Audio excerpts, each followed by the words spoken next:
பார்த்ததுண்டா இந்த நாடு பார்த்ததுண்டா, நாடு பார்த்ததுண்டா இந்த நாடு பார்த்ததுண்டா.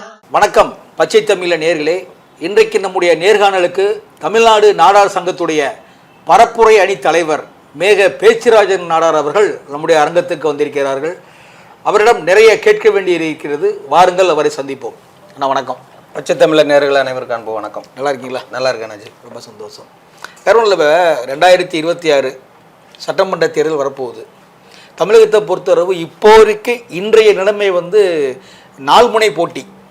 ஒன்று திமுக கூட்டணி, இரண்டாவது அதிமுக பிஜேபி கூட்டணி, மூணாவது தமிழக வெற்றி கழகம் விஜய், அவர் நான் தனித்து நான் முதல்வராக போகிறேன், அவரு தனியாக நிற்கிறாரு. அடுத்ததாக அண்ணன் செந்தமிழன் சீமான் நாம் தமிழர் கட்சி. இந்த 4 முனை போட்டி இருக்குது. இது 2026 தேர்தல் நெருங்கும் போது இந்த கூட்டணி எப்படி இருக்கும்?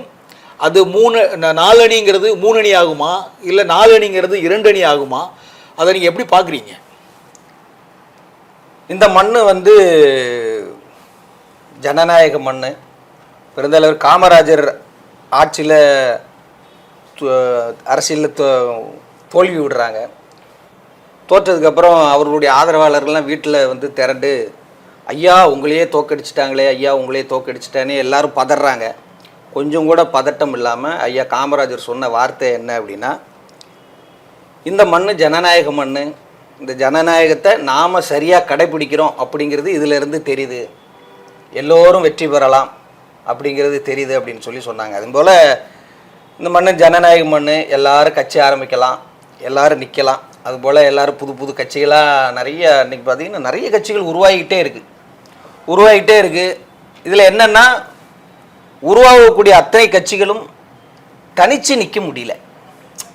ஒரு மக்களை போய் தனித்து நிற்க முடியல, என்னுடைய கொள்கைன்னு சரியாக கொண்டு போக முடியல, மக்களை போய் களத்தில் போய் பார்க்க முடியல, இப்படிலாம் இருக்குது. அப்போது ஒரு துணையை தேடுறாங்க. நமக்கு ஏதாவது ஒரு துணை கிடைச்சாதான் நம்ம களத்தில் நிற்க முடியும் அப்படின்னு சொல்லி தேடும்போது தான் நீங்கள் சொன்ன மாதிரி திமுகவுடன் ஒரு கூட்டணி, அதிமுகவோட ஒரு கூட்டணி அப்படி சொல்லி கூட்டணிகள் போயிட்டுருக்கு. இந்த 2026 தேர்தலுங்கும்போது ஒரு முக்கியமான தேர்தல். எப்பயுமே திமுக 5 ஆண்டுகளுக்கு மேலே ஆட்சியில் இருந்ததாக வரலாறே கிடையாது. அதனால் திமுக ஒரு தோல்வி வர்றதுக்கான வாய்ப்பு இருக்குது. அவர்கள் நடந்து கொள்கிற விதமும் அப்படி தான் இருக்குது. மக்களே ரொம்ப அதிருப்தியில் தான் இருக்காங்க.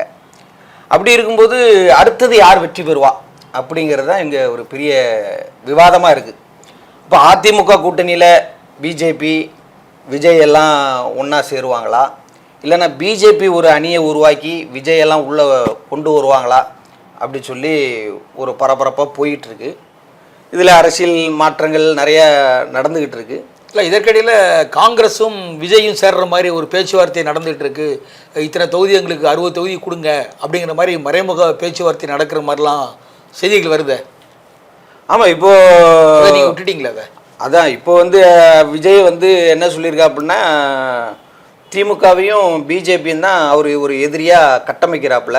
அதிமுக எதிரி, கொள்கை எதிரின்னு கட்டமைக்கிறாப்புல. அப்போ அதிமுகவையும் பிஜேபியும் இது வரைக்கும் இல்லை, அதாவது அதிமுகவையும் காங்கிரஸையும் இது வரைக்கும் எதுவுமே சொல்லலை. அதுவே ஒரு சர்ச்சையாக தான் இருக்குது. நீ இதை எதிரியாக காட்டுறீங்களே, இவங்களும் ஊழல் கட்சி தானே, இவங்களுடைய நிலைப்பாடு என்ன அப்படிங்கும்போது வாய் திறக்காமல் இருக்காப்புல. அப்போ இன்னும் கொஞ்சம் நேரம் நெருங்கும்போது அவர் ஆனால் கூட்டணி வச்சு தான் ஆகணும். கண்டிப்பாக. ஏன்னா அவர் அதை உறுதியாக நம்புகிறாரு. கூட்டணி வச்சாதான் நம்ம இதில் களத்தில் நிற்க முடியும் அப்படின்னு நம்புறதுனால தான் அவர் கட்சி ஆரம்பித்து உள்ளே வரும்போதே ஆட்சியிலும் பங்கு அதிகாரத்திலும் பங்கு நாங்கள் கொடுக்க தயாருங்கிறத அறிவிக்கும் போதே தெரிஞ்சு போச்சு. ஆனால் இதில் தனித்து நிற்கிறது அண்ணன் சீமான் மட்டும் இன்னும் களத்தில் நின்றுட்டுருக்காப்புல. கட்சி ஆரம்பித்ததுலேருந்தே பார்த்தீங்கன்னா வளர்ச்சி பாதையை நோக்கி தான் போயிட்டுருக்காரு. 1%, 2%, 4%, இப்போ 8% ஆகி தனித்து நின்று மாநில அங்கீகாரம் பெற்றிருக்கு.